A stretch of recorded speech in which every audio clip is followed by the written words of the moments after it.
가업을 이어 의사가 된 아들의 쌍둥이를 향한 의심을 키운 것은 동생의 말 한마디였습니다.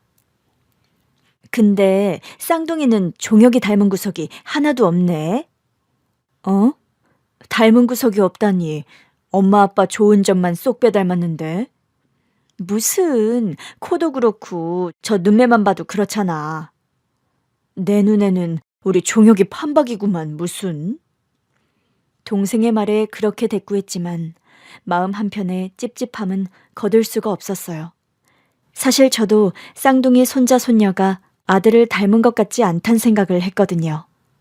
쌍둥이는 아들 며느리가 미국에서 있는 동안 낳은 것으로 제가 직접 병원에 가보지 않아서 더욱 그렇게 느껴지는 것 같기도 했습니다. 여보, 지율이 지호 말이야. 영 우리 종혁이 닮은 구석이 없지 않아? 그게 무슨 말이야, 생뚱맞게. 아니, 우리 종혁이 눈매라든지 닮은 게 하나도 없는 것 같아서. 어이구, 손주 손녀만 낳아주면 바라는 거 하나 없다던 사람이 이제는 눈매가 안 닮아 불만이야?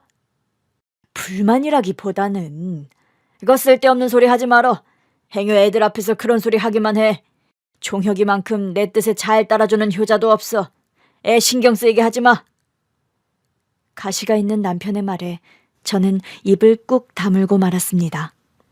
남편에게 아들은 장남의 본분을 잊지 않고 가업을 이어준 자랑스러운 자식이었으니까요. 아무리 가업이라도 어디 의사 되기가 쉽나요?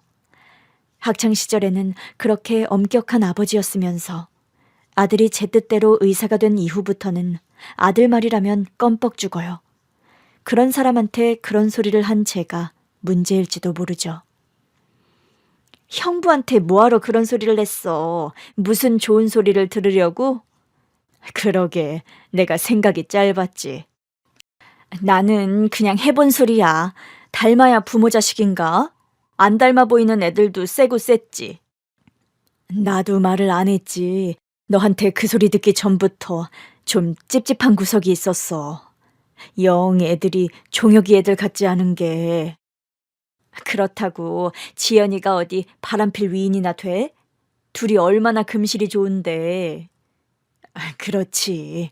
지연이 의심하고 싶은 건 아닌데. 아휴, 나는 왜 그렇게 애들이 걸리지? 마음이 이상해. 정 걸리면 애들 모르게 유전자 검사라도 해봐. 유전자 검사를? 머리카락 몇 개 뽑아다 복희 언니한테 맡기면 되지. 동생이 친구를 이야기하는 순간 저도 그거다 싶었습니다. 머리카락이야 구하기 어려운 게 아니니 머리카락을 뽑아다 의사인 친구에게 부탁하면 되겠구나 싶었거든요. 아들과 며느리 눈치를 살피며 쌍둥이 머리카락을 뽑는데 지금 내가 뭐 하는 건가 싶긴 했습니다. 엄마, 뭐 하는 거야? 아니, 너도 다 늙었다. 새치가 이렇게 나오는 걸 보니? 그래서 새치 뽑은 거야? 아휴, 나도 나이가 있는데. 그거 한두 개 뽑는다고 될 일도 아닌데 머리카락을 뽑아. 아들 새치 뽑아주니 기분이 이상하긴 하다. 그래도 염색이라도 해. 애들도 어린데 아빠가 벌써 흰머리 나면 되겠어? 적당한 핑계를 대고 아들 머리카락까지 뽑아 친구에게 건넸지요. 친구는 부탁이라고 하니 들어주기는 하겠다고 하지만 굳이 해야겠냐고 하더라고요. 유전자 검사야 무슨 마음으로 하는지 알겠지만 판도라의 상자를 열 필요가 있겠어? 판도라의 상자든 뭐든 진실을 아는 게 낫지. 희한하게 찝찝한 마음을 가지고 있는 것보다는. 아휴, 나는 모르겠다.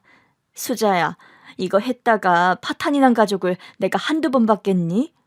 괜히 잘 살고 있는 애들 갈라서게 하는 거 아닌가 몰라. 너도 애들이 종혁이 애 아니라고 하면 갈라서게 할 거 아니야? 그거야. 그래도 해야겠어? 지금 네가 누리는 그 평범한 행복이 깨지는 거야. 어쩌면 네 삶이 180도 달라지는 걸지도 모른다고.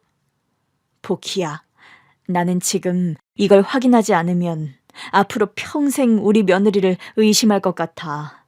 어떻게 하고 말고는 결과가 나와봐야 아는 일이고 일단은 좀 해줘.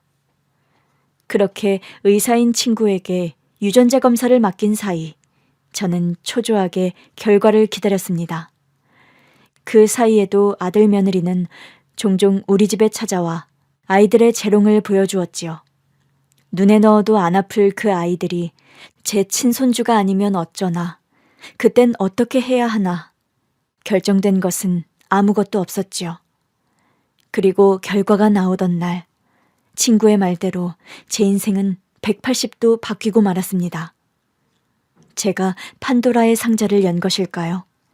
굳이 외면해야 했던 진실을 파헤친 걸까요? 아니요. 저는 그날 그 상자를 열어야 했습니다. 지금도 제 선택을 후회하지는 않아요. 수자야, 꼭 확인해야겠니? 복희야, 난 마음의 준비가 다 됐어. 괜찮아. 일단 침착하고 들어봐. 그러니까 검사 결과는 종혁이 친자는 아니야. 근데 충분히 마음의 준비를 했다고 생각했는데 진실의 충격은 예상보다 컸습니다. 이미 의심의 불씨를 가지고 있던 만큼 예상했던 사실인데도 그 뒤로 친구의 목소리는 들리지도 않았어요.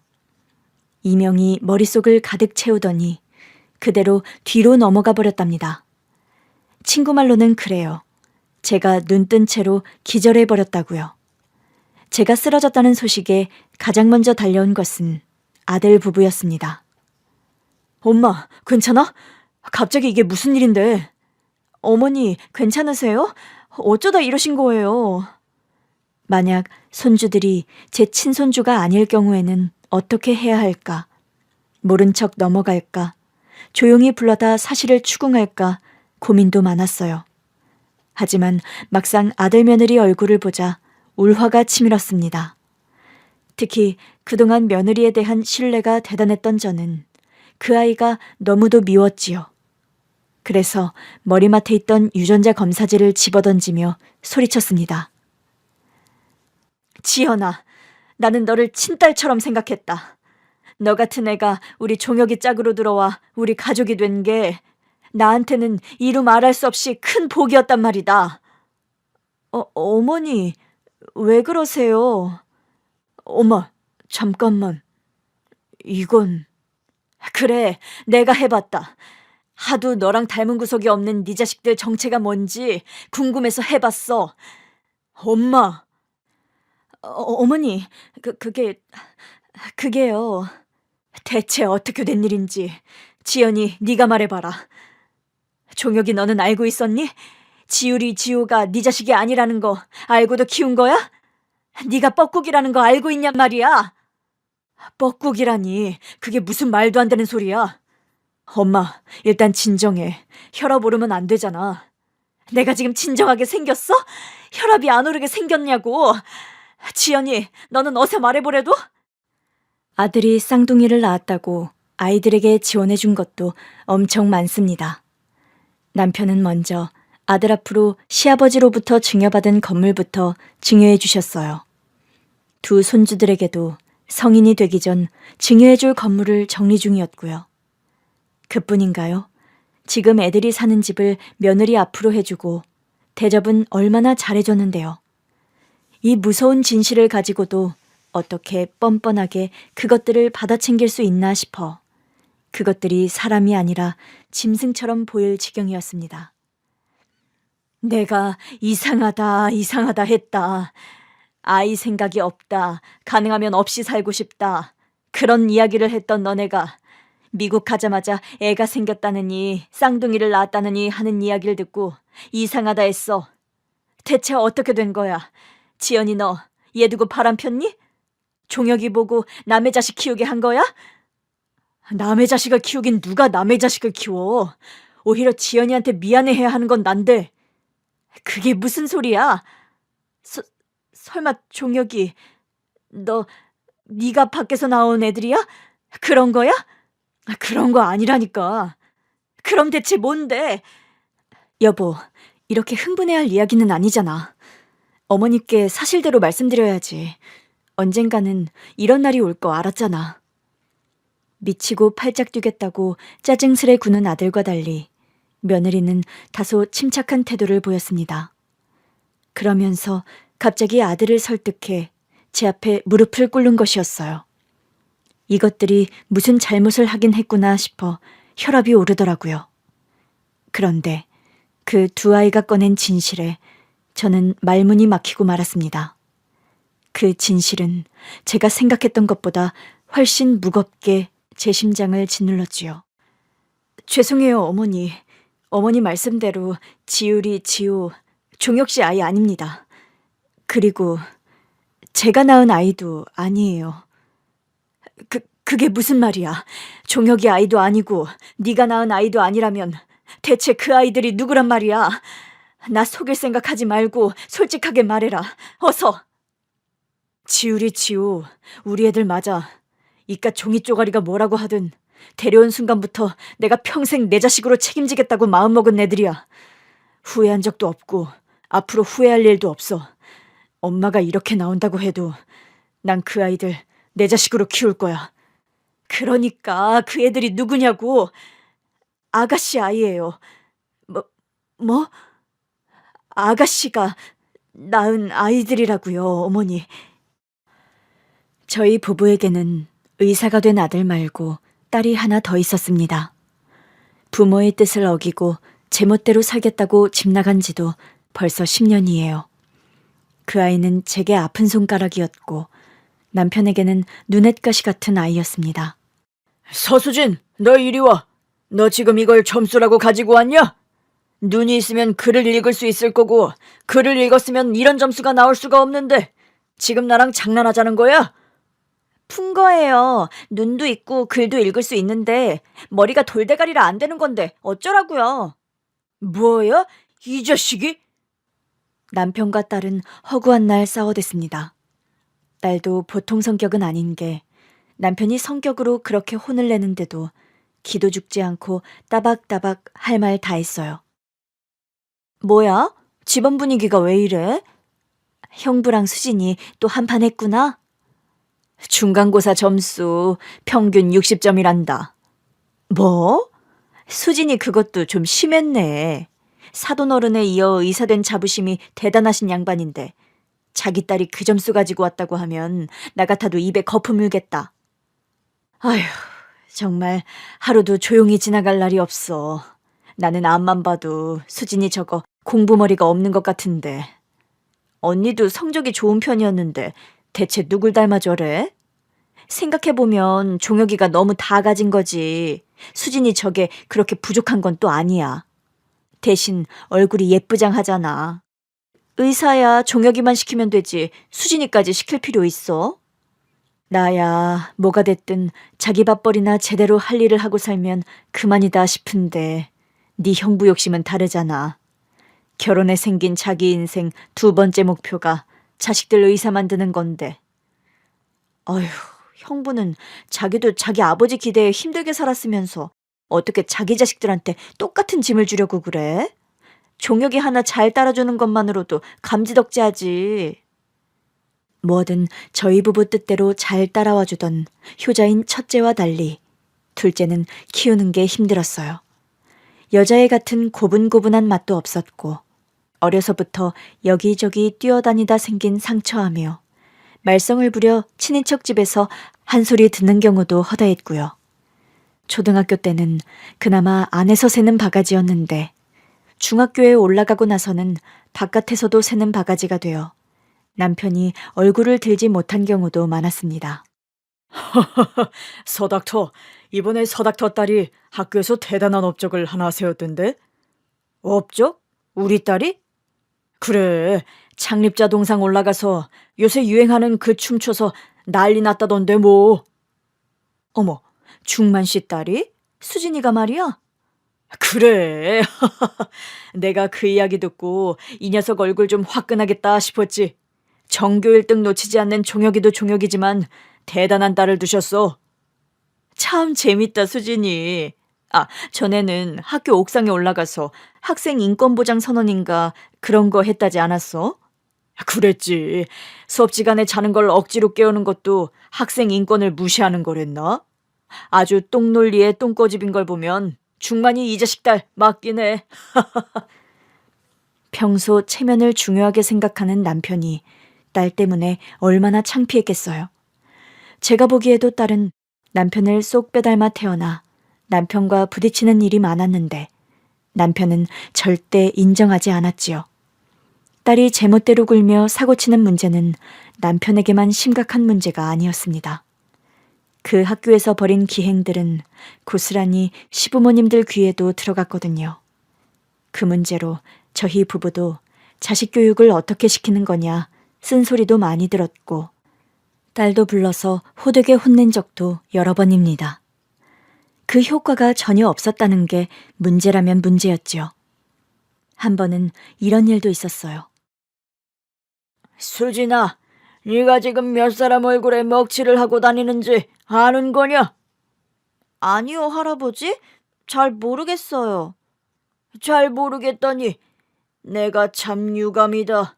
뭐라 할 말이 없어. 네가 하는 행동이 어떤 문제가 되는지 모르겠다, 이 말이야? 네. 참나. 나는 도통 네가 이해가 안 된다. 네가 부족한 게 뭐가 있어서 네 부모의 할아버지, 할머니 얼굴까지 먹칠하느냐 이거야. 네 오빠는 또 어떻고? 그럼 수진아, 이 할아버지랑 협상이란 걸 좀 해보자. 네가 이번 시험에 성적을 올리면 네가 원하는 거 하나는 해주마. 제가 원하는 거요? 그래, 핸드폰을 사주랴. 노트북 아니면 백화점에 데려가 줄 수도 있다. 그렇게 시시한 건 필요 없는데. 정말 뭐든 해주시는 거 맞아요? 그렇다니까. 이번 시험에서 전교 30등 안에만 들어라. 그러면 내가 해주마. 약속 지키세요. 한 입으로 두 말하면 할아버지 어디 가서 사내대장부라고 하지 마세요. 뭐야? 그렇게 딸과 시아버지의 내기 아닌 내기가 시작되었는데 저는 딸이 공부머리가 아니라고 생각했는데 그것도 아니었습니다. 그 다음 시험에서 바로 전교 26등짜리 성적표를 가지고 왔거든요. 처음에 그 성적표를 받고 너무 놀란 나머지 담임한테 혹시 부정을 저지른 건 아닌지 확인 전화까지 할 지경이었어요. 그거 봐라. 우리 설씨 집안 머리가 있다니까 너도. 근데 대체 왜 안 하느냐 이거야. 이렇게 하면 되잖아. 하기 싫은 거 억지로 하는 거 싫어 그랬죠. 이제 할아버지 차례예요. 약속 지켜주세요. 그래, 말해봐라. 원하는 게 뭔데? 레오나르도 디카프리오요. 레오나르도 디카프리오 만나게 해주세요. 뭐라고? 그날 딸이 시아버지께 요구한 것은 미국 영화배우인 레오나르도 디카프리오를 만나게 해달라는 것이었습니다. 영화를 좋아하던 딸이 그때 한창 빠져있던 배우였거든요.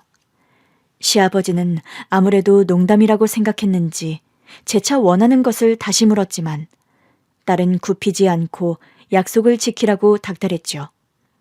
제 아무리 가진 게 많은 시아버님께서도 헐리우드에는 인맥이 없으셨는지 소식이 없었고 그 뒤로 딸에게 그 어떤 요구도 하지 못하게 되신 거예요. 수진이 저게 머리가 안 되는 건 아닌데 대체 어떻게 하면 책상에 앉혀놓을 수 있을까? 이번 성적표 보면 지금도 늦은 건 아닌데. 그러면 당신이 미국 가서 디카프리오 만나 사정이라도 해보든지. 우리 딸 의사 만들어야 하니까 제발 한 번만 만나달라고. 당신까지 왜 이래? 장난해? 내가 보기엔 진짜 그것밖에 방법이 없는 것 같은데 뭐. 그럼 무슨 수로 공부 싫다는 애 억지로 앉혀놓을 건데? 그러니까 그 방법이 뭐냐고 내가 당신한테 물어보는 거 아니야. 당신은 엄마니까 더 잘할 거 아니야. 당신이나 나나 똑같은 부모인데 누가 뭘 더 알고 말고가 어딨어. 내 생각이 궁금한 거면 수진이 쟤 공부 안 시키는 게 낫다는 쪽이지. 뭐? 공부를 왜 안 시켜? 머리가 있는데. 자기가 안 한다고 하는데 무슨 수로 억지로 시켜. 남편도 저도 딸을 책상에 붙들어둘 특별한 방법이 없었어요. 그러다 고등학교 2학년 때는 대뜸 남편을 찾아와서는 영화를 하겠다고 했죠. 아빠, 나 영화 감독하려고. 뭐? 영화 감독? 웃기고 있네. 영화 감독은 뭐 아무나 하는 줄 아냐? 아무나가 아니니까 내가 하겠다는 거 아니야. 졸업하면 미국 영화 학교 들어갈래. 알아서 해. 정말? 나 영화 학교 가도 돼? 언제는 네 마음대로 안 살았어? 밖에 나가서 국어를 하든 돈을 벌어서 가든 네 마음대로 하라고. 뭐? 아빠가 보내줘야지. 내가 왜? 나는 가능성 없는 일에는 1원 한 장도 투자 안 하는 사람이다.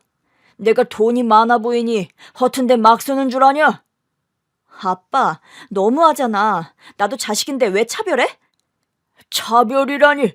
그러니까 너도 지금이라도 공부해. 공부해서 의대 가면 너한테도 차별 없이 네 오빠랑 똑같이 지원해 줄 테니까. 나는 의사가 꿈이 아니라고. 오빠 같은 사람이나 의사가 되는 거지. 내가 어떻게 의사가 돼? 의사가 뭐 태어날 때부터 정해져 있는 줄 알아?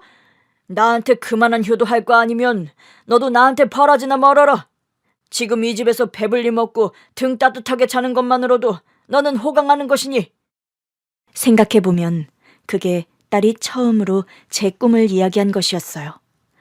어렸을 때는 뭐가 되고 싶냐, 뭘 하고 싶은 거냐 물어도 모르겠다, 생각 없다 하던 애였거든요. 그런 거 보면 그때 영화하고 싶다는 이야기가 꽤나 진심이었는데 저나 남편이나 그 이야기를 귓등으로 들은 것이지요. 그 뒤로도 졸업할 때까지 영화학교 문제로 엄청 싸웠습니다. 남편은 보내줄 생각도 없는데 어느 날은 미국으로 간댔다가 어느 날은 프랑스로 간댔다가 자기 나름대로 이것저것 많이 알아봤나 보더라고요. 하지만 무슨 말을 하든 남편은 꿈쩍도 하지 않았고 그야말로 전쟁터였습니다. 잠깐만, 저거 내 카메라 아니야? 왜 이게 여기 있어? 내 방에 있던 건데? 너 요즘 학원도 안 나가고 한다는 짓이 이거냐? 아, 왜 또 그래? 내가 알아서 한다고 했잖아. 여기서 대학 갈 것도 아닌데 왜 공부하라고 난리냐고. 내가 하고 싶은 거 하겠다는데. 내 집에 있는 동안에 네가 하고 싶은 거라는 건 없다. 네가 하고 싶은 걸 하면서 네 멋대로 살려거든 이 집 떠나서 해. 진짜 어이가 없어서. 알았어. 알았으니까 카메라는 내놔. 그거 내 것도 아니란 말이야. 주면 또 영환이 뭐니 허튼 짓이나 하고 다니려고. 돌려주려고. 내 거 아니니까 돌려줘야지. 졸업하면 그때 돌려준다고 해라. 아빠! 얼른 들어가. 남편과 딸의 갈등이 최고조에 달했으니 저라도 그 중간 역할을 잘해야 했어요. 하지만 솔직히 말하면 저도 남편과 생각이 크게 다르진 않았습니다. 의사까진 아니어도 적어도 밥벌이하고 살 수 있는 능력을 키웠으면 했어요. 의대가 아니라 다른 대학에 입학하겠다는 이야기만 했어도 저는 남편 옆에 서진 않았을 거예요. 그런데 그때 제가 보기에도 영화는 너무 허무맹랑한 소리처럼 느껴졌었습니다. 수진아, 그러지 말고 일단 적당한 대학이라도 입학해. 영화는 대학 들어가서 해도 되잖아.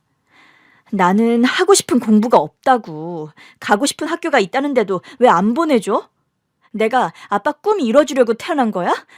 나를 낳은 게 아빠 엄마 꿈 때문에 낳은 거냐고. 내가 인형이야? 내가 로봇이야? 뭐야? 수진아, 난 싫어. 내가 가고 싶은 방향이 뚜렷한데 엄마 아빠 인생 들러리나 하면서 살고 싶진 않아. 엄마도 아빠랑 똑같은 생각이라면 엄마랑 할 이야기도 없어. 나가줘. 서수진, 나가달라니까? 그때 아이의 마음을 좀 들여다봐줬더라면, 남편과 다르게 아이의 마음을 어루만져줬더라면 그러면 좀 달랐을까요?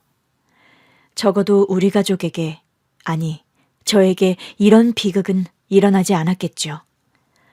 졸업식이 끝난 어느 날 아주 추운 겨울이었던 걸로 기억해요. 딸은 짐가방을 싸들고 거실로 나왔습니다. 뭐 하는 건가 싶어 황당한 눈으로 쳐다보니 딸은 거실 소파에 앉아있는 저희를 향해 큰 절을 올리며 무릎 꿇고 앉더라고요. 너 이래봤자 돈 줄 생각 없으니까 꿈도 꾸지 마라. 아빠한테 지원받을 생각은 애저녁에 접었으니 걱정하지 마. 돈 달라고 이러는 거 아니니까. 가업이어 의사가 돼서 아빠 자랑이 될 오빠나 팍팍 밀어줘. 그럼 뭐 어쩌자고 이러는 건데? 그동안 눈에 들어간 모래처럼 거슬리고 빼내고 싶어 안 달랐을 텐데 그래도 자식이라고 지금까지 키워줘서 고마워. 아빠 말대로 지금부터는 내가 알아서 살아볼게. 수진아, 어쩌게. 너 지금 집 나간다는 말이야? 나도 이제 성인이고 내 인생 내가 결정할 수 있는 나이 된 거잖아. 내가 알아서 할게, 엄마. 무슨 말이야. 너 이제 고작 20살인데 지금 나가 뭘 어떻게 하겠다는 거야? 냅둬. 지가 그렇게 결정했으면 알아서 하겠지. 그래, 부디 네가 품은 그 큰 뜻 잘 지켜서 반드시 성공해라. 딸이 그렇게 집을 나가버릴까 전전긍긍했던 저와 달리 남편은 무심한 표정으로 그러든지 말든지 알아서 하라는 듯 시선을 거두었죠. 딸은 알겠다 하고 일어나 저희 부부를 향해 다시 인사를 하고 돌아서 가버렸어요. 제가 황급히 따라 나갔지만 딸은 막무가내였고 잡을 수가 없었습니다. 아무리 말썽만 일으켰던 딸이라도 내 자식인데 어떻게 그렇게 보내고 마음이 편했겠어요.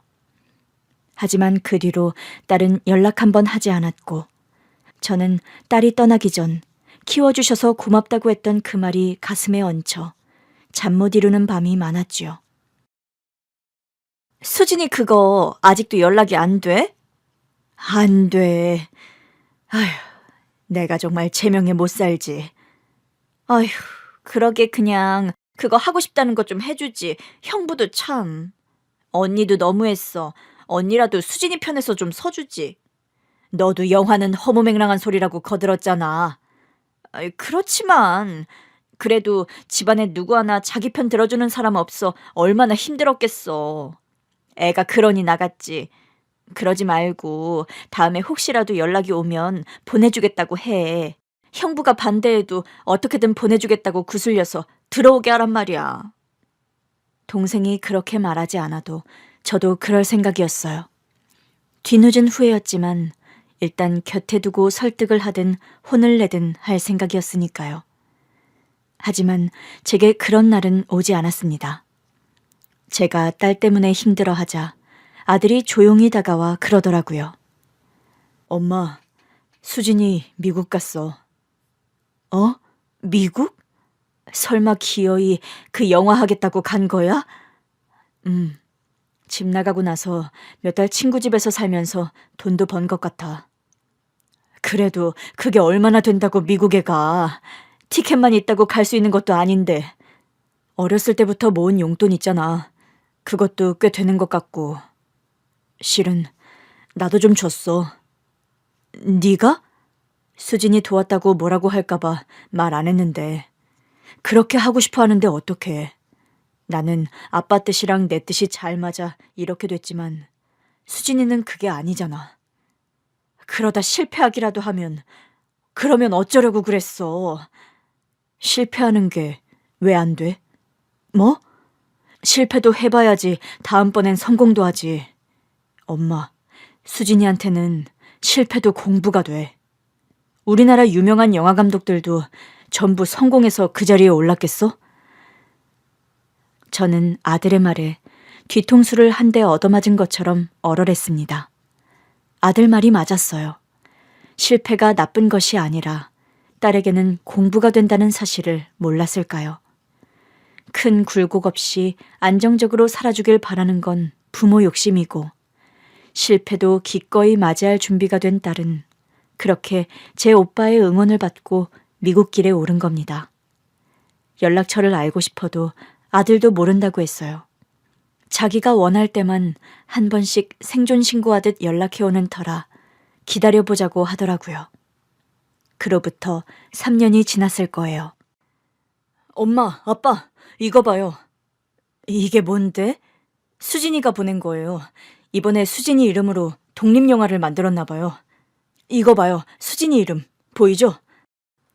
어머, 정말 수진이가 영화를 만들었단 말이야? 거봐, 내가 수진이 될 거라고 했잖아. 계기는 영화학교 다니면서 영화 하나 만든 게 뭐 대수라고. 아버지, 그러지 말고 가봐요. 애써 초대장도 보냈는데. 가기는 어딜 가? 나는 갈 생각 없으니 집어치워라. 당신도 행여 수진이 그거한테 갈 생각하지 마. 왜? 당신은 안 가더라도 나는 가야지. 애가 그렇게 나가서 혼자 이만한 성과를 냈는데 응원도 못 해줘? 안 된다면 안 되는 줄 알아. 이만한 일로 꺾일 것 같았으면 반대하지도 않았어. 남편이 고집불통처럼 구는 바람에 모처럼 딸이 내민 화해의 손을 잡지 못했습니다.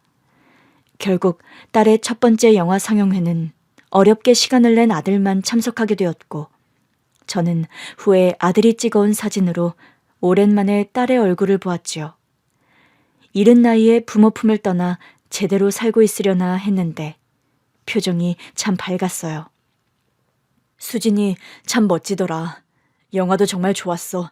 사람들한테 인정도 받고 반짝반짝 빛나더라고. 그래, 잘 살고 있어 다행이네. 이제와 후회되는 것이 한두 개가 아니었지만 그 일이 두고두고 한이 되어 남았어요. 반짝반짝 빛났다던 내 딸의 청춘을 내 눈에 담지 못한 그 일이요.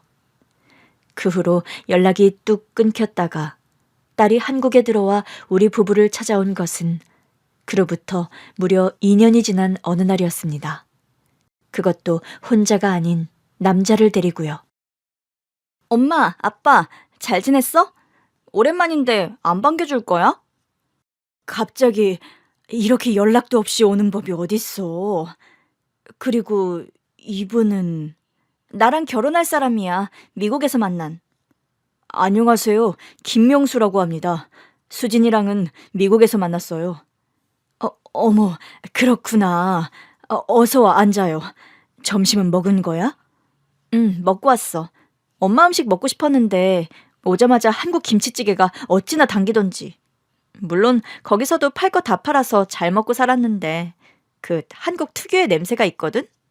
역시 한국 음식은 그 냄새 맡으면 먹는 게 찐이다 싶어.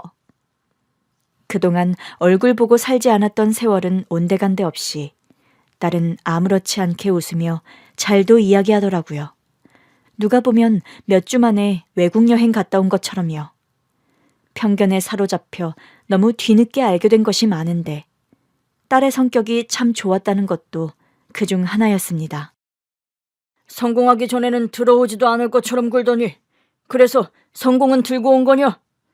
아휴, 아빠. 내가 이 나이에 영화감독으로 아빠 기준에 성공한 사람이면 나 여기 있지도 못해. 아주 집 앞에 기자들 쫙 깔리고 난리 났지. 성공으로 향하고 있는 중이라고 할 수 있지. 쓸데없이 혀가 길구나. 참 여전하시네. 명수 씨, 내가 말했지? 우리 아빠 원래 이래. 그러니까 상처받지 마. 본론이나 꺼내. 성공을 들고 온 것도 아니면서 대뜸 찾아온 이유가 뭐냐? 말했잖아. 나 결혼하려고. 아무리 척지고 살았어도 부모한테 결혼한다고 신고는 해야지. 허락도 아니고 신고? 아빠, 나도 성인인데 허락은 무슨 허락이야? 그럼 난 할 말 없으니 가라. 여보, 오랜만에 온 애한테 왜 그래? 그래, 수진이랑 같이 영화하는 친구라고? 네, 제가 수진이가 연출할 때 메인 카메라 감독으로 인연이 되었어요. 아, 내가 그쪽으로는 잘 몰라서요. 그러니까 그쪽이 카메라로 수진이 영화를 찍었다는 거죠? 네, 맞아요. 수진이가 영화를 어떤 방향으로 만들고 싶다고 하면 제가 보조하는 역할을 하는 거로 생각하시면 돼요. 한마디로 별 볼 일 없는 일을 한다 이거군. 여보, 기껏 5년 만에 집에 돌아와서 한다는 말이 성공도 아니고 성공으로 가고 있다는 이빠른 소리에 결혼한답시고 데려온 남자가 자기 밑에서 보조나 하는 사람이라니. 너도 변한 게 하나 없구나. 뭐? 보조나 하는 사람? 그만큼 방황했으면 할 만큼도 했어.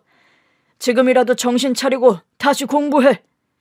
의사까지는 바라지도 않아. 간호 공부를 하든 뭐를 하든 병원에 들어올 생각이나 해. 나중에 종혁이 개원하면 그 밑에 들어가서 일하고. 아빠도 변한 게 하나도 없네. 사람 앉혀놓고 아빠 기준으로 되게 비참한 사람 만드는 거. 뭐? 나도 안 오려고 했어.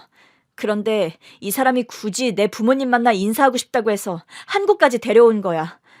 아빠한테는 의사 아니면 별 볼 일 없는 직업이지? 그러니까 아빠는 사람들을 은연중에 다 무시하고 깔보겠지. 뭐 나만 그랬어? 은근히 뒤에서 큰아빠는 실패해 대기업 취직했다고 무시하고, 엄마도 특별히 잘난 것도 없으면서 좋은 집안에서 운 좋게 태어난 여편네라고 무시했잖아. 뭐야? 내가 모르는 줄 알아? 나도 귀가 있고 눈이 있어. 내가 그동안 자라면서 보고 들은 게 한두 개야? 그러면서 나라고 아빠한테 실망한 적이 한두 번인 줄 아냐고. 그래도 내 아빠니까, 내가 아빠 자식이니까 내 꿈 인정 안 해줘도 원망 안 하고 살려고 했어. 그런데 아빠야말로 변한 거 하나 없이 실망이네. 여전히 다른 사람들이 다 자기 밑에 있다고 생각하고 말 함부로 하는 거 나도 더는 못 참겠어. 네가 못 참으면 어쩔 건데? 니까짓 게 어쩔 거냐고? 내가 할 수 있는 게 뭐가 있겠어. 아빠 안 보고 사는 거밖에 더 있겠어? 그래, 누가 보고 살고 싶다던? 오늘도 누가 오라 그랬어? 누가 기다리는 사람이 있다고 여기까지 기어들어와 사람 속을 뒤집어놔? 다시는 오지 마라. 죽어도 나한테 연락하는 일 없어야 할 거다. 여보, 정말 왜 이래? 수진아, 진정해. 진정하고. 안 와. 나도 다시는 아빠 얼굴 안 볼 거야. 아빠는 죽어도 안 변할 사람이니까. 내가 죽었대도 그 고집 안 꺾을 사람인데 죽는다고 연락해 뭐 하겠어? 안녕히 계세요. 부디 그 고집 안에서 평안하시길 바라네요. 가자, 명수씨. 수진아, 가지마. 수진아. 오랜만에 만난 자리에서 30분도 있지 못하고 크게 싸우고 가버린 딸입니다. 그러니 제가 그때 남편이 얼마나 원망스러웠겠어요. 딸이 하는 말 틀린 거 하나 없었습니다. 남편 입장에서야 딸이 여전히 성에 차지 않았겠지만 그거야 남편도 마찬가지였어요.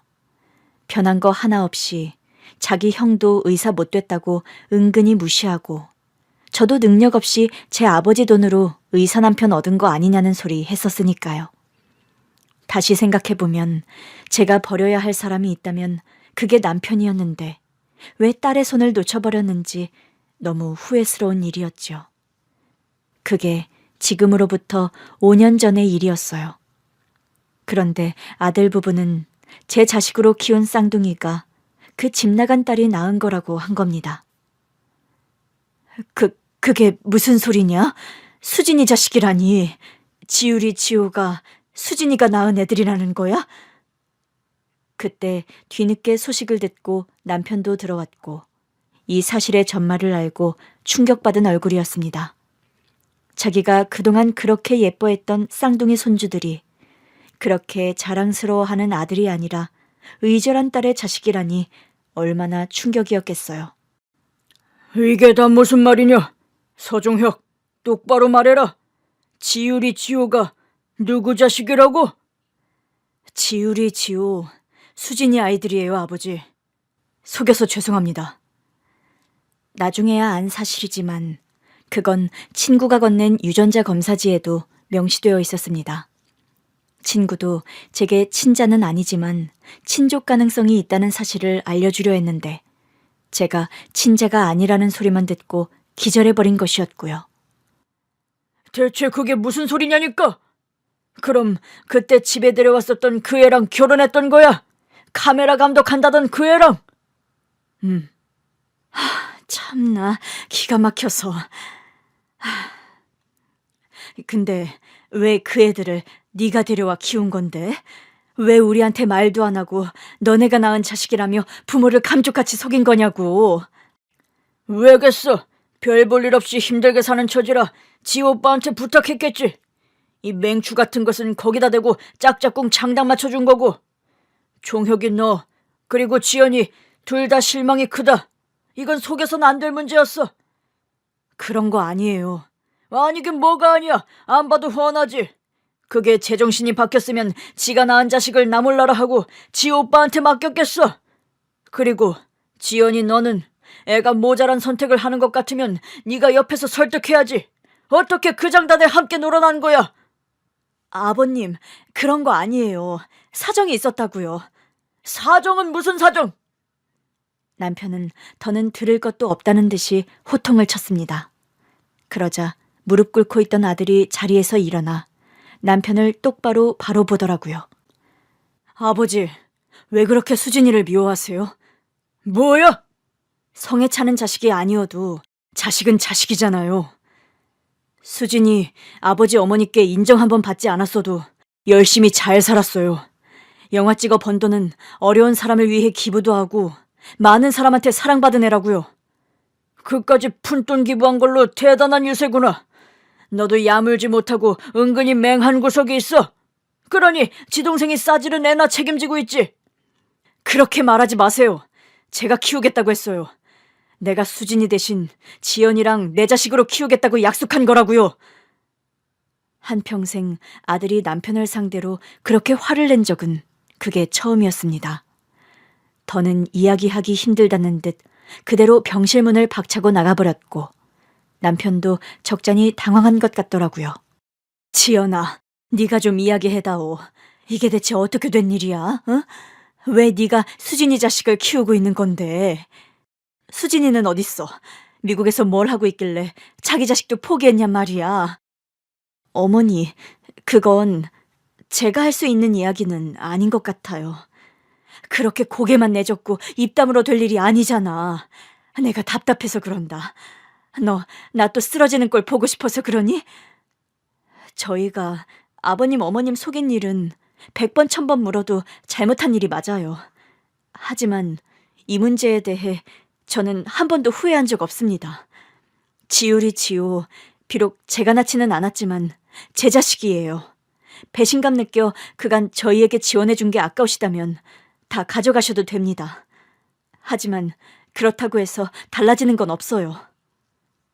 며느리도 전에 없이 단단한 모습을 보였으니 답답해 미칠 지경이었습니다. 남편은 며느리에게 방금 내뱉은 말을 지키라며 아들 며느리에게 지원해준 집과 건물을 전부 되돌려받겠다 으름장을 놓고 가버렸어요. 그런데도 며느리는 흔들림 하나 없이 고개를 끄덕이더라고요. 그때부터였을 겁니다. 며느리의 그런 모습을 보며 이상한 불안감이 들기 시작한 것은요.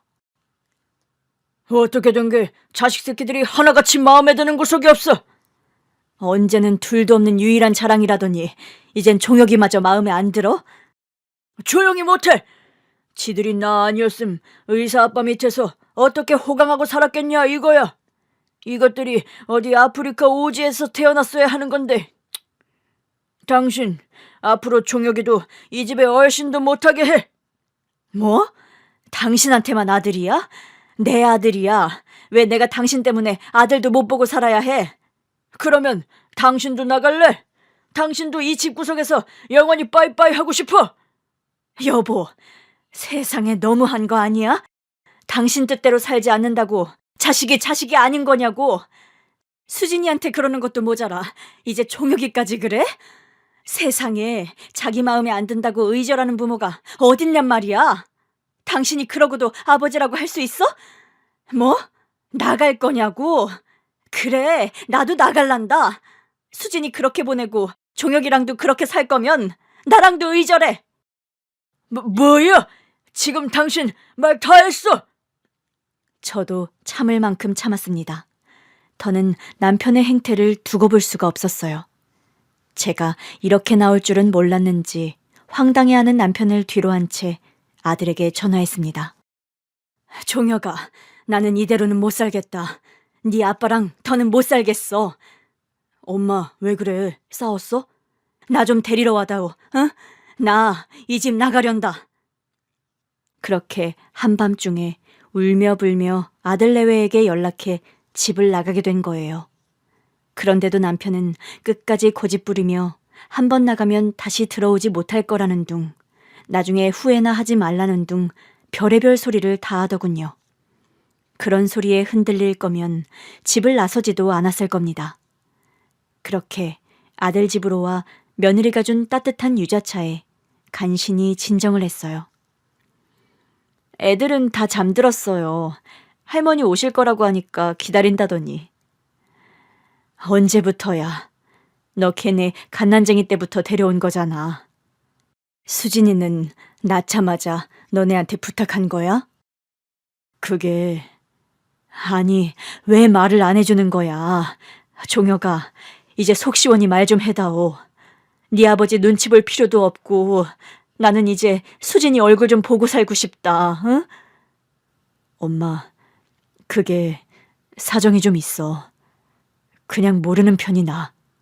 앞으로도 수진이가 살기 힘들어 나한테 맡긴 건 아니니까 미국에서 제 꿈 펼치고 잘 살고 있다고 생각해줘.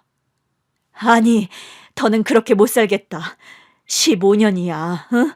걔 그렇게 집 나가고 15년 동안 얼굴 본 게 한 번이다. 종혁아, 그러지 말고 응? 수진이한테 연락 좀 해다오. 제가 울며 불며 애원하자 아들은 좀 흔들렸는지 다음날 가자고 하더라고요. 아무리 그래도 그렇지 미국을 그렇게 빨리 가나 싶어 놀랐는데 다음날 아들이 향한 곳은 공항이 아니었습니다. 어딜 가는 거야? 수진이 한국에 있어? 언제부터 한국에 있었는데 한국에 있는데도 연락을 안 했단 말이야? 엄마, 마음 단단히 먹어요. 우리도 영영 숨길 수 있는 일은 아니라고 생각해서 언젠가는 말씀드리려고 했는데. 아들 며느리가 무거운 표정으로 저를 데려간 곳은 바로 납골당이었습니다. 안내 표지판을 본 저는 주차장에 멈춘 차 안에서 멍청한 얼굴로 아들을 바라보았어요. 여긴 왜 왔어? 수진이 만나러 간다며? 엄마, 종혁아, 너 지금 뭐 하는 거야? 수진이 보러 간다며 여길 왜 왔냐니까. 수진이 여기 있어, 엄마. 서종혁, 무슨 말도 안 되는 소리를 하는 거야? 수진이가 왜 여기 있어? 내 딸이 왜 여기 있어? 어머니, 아가씨 갔어요. 뭐? 가긴 어딜 가? 수진이가 어딜 갔단 말이야? 수진이 말기암이었어. 아들이 꺼낸 이야기는 충격적이었습니다. 제정신으로 들어줄 수 없는 이야기였지요. 아들이 미국 대학교에 연구원으로 머무르고 있던 때였습니다. 둘째에게 다급한 연락이 와서 쉬는 날 둘째가 있는 지역까지 갔던 거지요. 수진아, 무슨 일이야? 얼굴이 왜 그래? 오빠, 나 오빠한테 부탁할 게 있어서 불렀어. 여기까지 오게 해서 미안해요, 새언니. 아가씨, 얼굴이 너무 안 좋은데 무슨 일 있어요? 혹시 어디 아픈 거예요? 매제는 어디 가고 혼자야? 오빠, 나 그 사람이랑 이혼했어. 어? 갑자기 왜? 왜긴 부부가 살다 보면 그럴 수도 있지. 그래서 말인데, 오빠. 말해. 나 말기암이래. 뭐? 나 가망 없어. 가망이 없다니? 그게 무슨 말이야? 제대로 검사받은 거 맞아? 다시 검사해. 내가 직접 봐야겠어. 말기암이라도 치료해서 멀쩡히 잘 사는 사람도 많아. 수술도 하고 치료도 해. 아니, 못해. 왜 못해? 나 임신했어. 그날 딸이 전한 그 기가 막힌 소식들은 뭐 하나 평범한 것이 없었던 거죠. 오랜만에 연락해 만난 자리에서 이혼과 시한부 선고, 그리고 임신 이야기를 동시에 했으니까요. 딸은 쌍둥이를 임신 중이었고 아이를 낳기 위해 치료를 거부한 겁니다. 일단 너부터 살고 봐야 할 거 아니야. 그래요, 아가씨. 일단 아가씨부터 살아야죠. 아기들한테는 미안한 이야기지만 저는 아가씨부터 살리고 싶어요. 아니요, 의사한테 들었잖아요. 제가 아기들을 포기하고 치료해서 살아날 가능성보다 제가 제 삶을 포기하고 아기들을 살릴 확률이 훨씬 크다는 거요. 야, 서수진! 오빠, 진짜 부탁할게. 나 이제 이 삶에 미련이 없어. 해보고 싶은 거 다 해봤고 사랑하고 싶을 만큼 사랑하며 살았어. 근데 이대로 죽는 건 너무 아쉬워. 내가 있었단 흔적이라도 남겨야지. 매제는 알아? 몰라, 말 안 했어. 괜히 힘들게 하기 싫어서. 알잖아, 애 둘 키울 형편 안 되는 거. 야, 너 오빠 제발 부탁할게. 염치 없는 거 아는데 오빠밖에 부탁할 사람이 없어. 딸은 그렇게 오랫동안 아들 부부를 설득했고 살 가망성이 없다는 의학적 소견에 따라 아들 부부는 어쩔 수 없이 그 사실을 받아들여야만 했던 겁니다. 나한테 연락했어야지. 왜 말 안 했어? 수진이가 그렇게 될 동안 왜 말을 안 했냐고!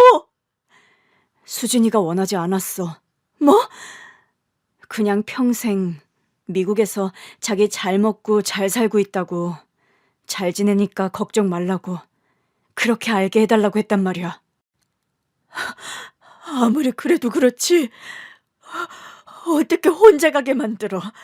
부모도 없이 어떻게 혼자 가게 만들어? 아빠한테 알려지는 걸 원하지 않았어.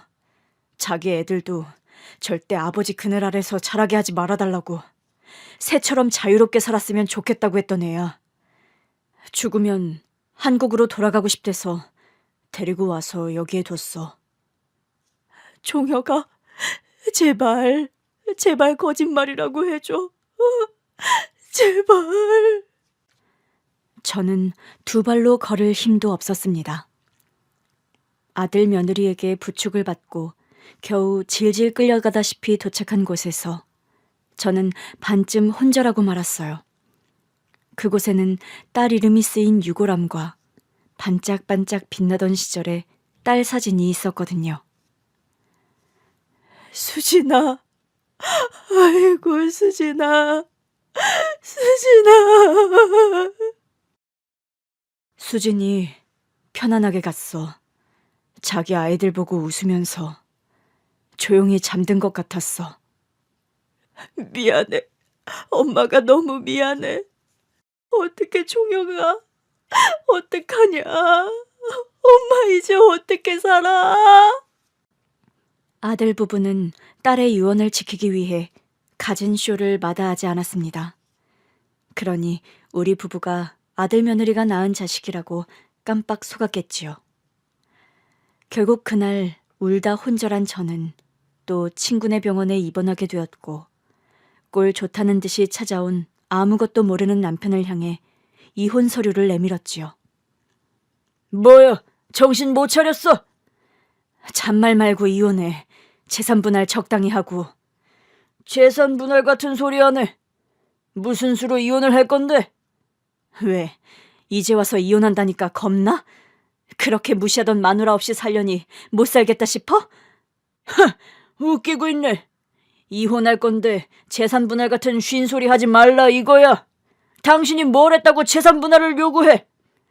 평생 당신 옆에서 등신처럼 살면서 애 둘 낳아 성인으로 키웠어. 그 세월이 35년이야. 내가 왜 못해? 법이 우스워? 어쭈, 법. 웃기고 있네. 이 여자가 진짜. 당신 옆에서 그런 소리 안 해도 나 지금 속 시끄러우니까 조용히 하고 얼른 이혼 도장이나 찍어줘. 더 말하기도 싫으니까. 대체 뭐가 문젠데? 깜찍하게 우리 속인 건 종혁이랑 종혁이 천데 왜 느닷없이 나한테 화풀이냐고. 도장 찍고 여기나 가봐.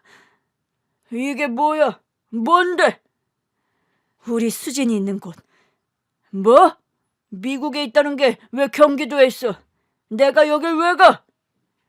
양심이 있으면 가서 미안하다 사죄라도 해. 들어줄지 안 들어줄지 몰라도 아무리 양심 없는 당신이라도 부모로서 자식 앞세워 보냈으면 깨달은 바는 있겠지. 뭐? 그게 무슨 소리야? 저는 아무 말도 하지 않았습니다.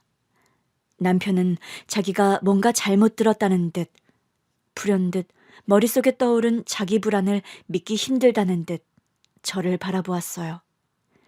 그리고 하염없이 눈물을 흘리는 저를 두고 밖으로 나갔지요.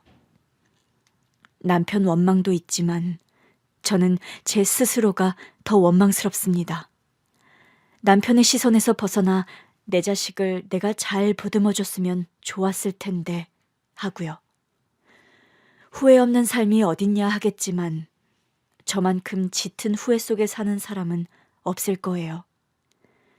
여생은 딸이 남기고 간 두 아이를 위해서만 살려고 합니다. 남편은 제게 따로 연락하진 않았는데 순순히 이혼해 주었어요. 재산 분할에도 문제가 없었고 이참에 재산 정리를 해서 쌍둥이들에게도 미리 증여를 해둔 것을 보면 아무래도 깨달은 바가 있기는 한 모양입니다.